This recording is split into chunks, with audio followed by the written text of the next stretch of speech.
ಕಲ್ಯಾಣ ಕರ್ನಾಟಕದಲ್ಲಿ ಹೆಚ್ಚಿನ ಉಷ್ಣಾಂಶದ ಹಿನ್ನೆಲೆ ತುಂಗಭದ್ರಾ ಜಲಾಶಯ ಖಾಲಿಯಾಗುವ ಆತಂಕ ಎದುರಾಗಿದೆ.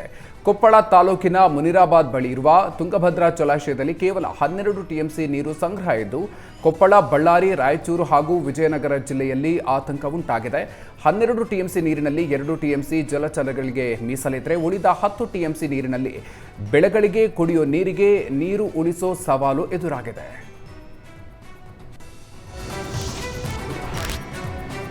ಮಧ್ಯಪ್ರಾಚ್ಯ ಯುದ್ಧದ ಪರಿಣಾಮ ರಾಜ್ಯದ ಕರಾವಳಿ ಭಾಗದಲ್ಲಿ ಸಾಂಪ್ರದಾಯಿಕ ಮೀನುಗಾರಿಕೆಗೆ ಸಂಕಷ್ಟ ಎದುರಾಗಿದೆ. ಸೀಮೆ ಎಣ್ಣೆ ಬೆಲೆ ದುಪ್ಪಟ್ಟು ಹೆಚ್ಚಳವಾಗಿದ್ದು, ಪೆಟ್ರೋಲ್ಗಿಂತಲೂ ದುಬಾರಿಯಾಗಿದೆ. ಯುದ್ಧದ ಪರಿಣಾಮವಾಗಿ ಜಾಗತಿಕ ಮಾರುಕಟ್ಟೆಯಲ್ಲಿ ಸೀಮೆ ಎಣ್ಣೆ ದರದಲ್ಲಿ ಭಾರಿ ಏರಿಕೆಯಾಗಿದೆ. ಸದ್ಯ ಸೀಮೆ ಎಣ್ಣೆ ಲೀಟರ್ಗೆ 152 ರೂಪಾಯಿ ಆಗಿದೆ.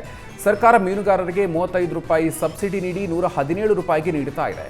ಪೆಟ್ರೋಲ್ ದರಕ್ಕಿಂತ ಸೀಮೆ ಎಣ್ಣೆ ದರ ಹೆಚ್ಚಾದ ಹಿನ್ನೆಲೆ ಬಹುತೇಕ ಸಾಂಪ್ರದಾಯಿಕ ಮೀನುಗಾರರು ಮೀನುಗಾರಿಕೆಯನ್ನು ಸ್ಥಗಿತಗೊಳಿಸಿದ್ದಾರೆ. ಹೀಗಾಗಿ ಸರ್ಕಾರ ಮೀನುಗಾರರ ಸಂಕಷ್ಟಕ್ಕೆ ನೆರವು ನೀಡಬೇಕು ಅಂತ ಮೀನುಗಾರರು ಮನವಿ ಮಾಡಿದ್ದಾರೆ.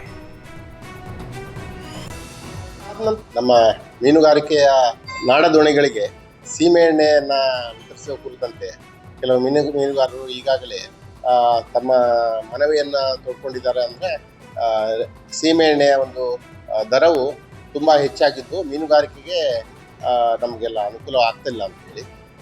ಇದರ ಮುಖ್ಯವಾದ ಒಂದು ಕಾರಣ ಅಂದರೆ ಈಗ ಮಧ್ಯಪ್ರಾಚ್ಯದಲ್ಲಿ ನಡೀತಿರೋಂಥ ಈ ಯುದ್ಧದ ಪರಿಣಾಮವಾಗಿ ನಮಗೆ ಇಂಡಸ್ಟ್ರಿಯಲ್ ಕೆರೋಸಿನ್ ಏನಿದೆ, ಆ ಇಂಡಸ್ಟ್ರಿಯಲ್ ಕೆರೋಸಿನ್ ರೇಟ್ ಹೆಚ್ಚಾಗಿದೆ. ಮೂಲತಃ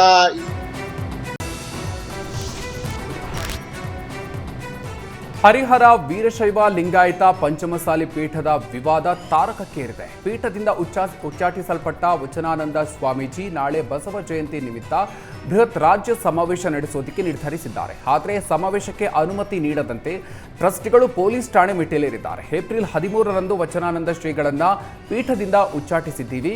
ಏಪ್ರಿಲ್ 17ರಂದು ಆಡಳಿತಾಧಿಕಾರಿ ಡಾಕ್ಟರ್ ರಾಜಕುಮಾರ್ರನ್ನ ಅಮಾನತು ಮಾಡಿದ್ದೀವಿ.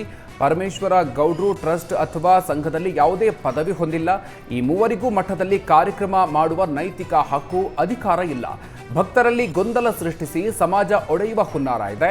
ಗಲಾಟೆ ಗದ್ದಲ ಮಾಡಿ ಅಶಾಂತಿ ಸೃಷ್ಟಿಸುವ ಪ್ರಯತ್ನದಲ್ಲಿ ಇದ್ದಾರೆ. ಹೀಗಾಗಿ ಏಪ್ರಿಲ್ 24ರ ಕಾರ್ಯಕ್ರಮ ನಡೆಯದಂತೆ ಮುನ್ನೆಚ್ಚರಿಕಾ ಕಾನೂನು ಕ್ರಮ ತೆಗೆದುಕೊಳ್ಳಬೇಕು ಅಂತ ಟ್ರಸ್ಟಿಗಳು ಹರಿಹರ ಗ್ರಾಮಾಂತರ ಠಾಣೆ ಸಿಪಿಐಗೆ ಪತ್ರ ಬರೆದಿದ್ದಾರೆ.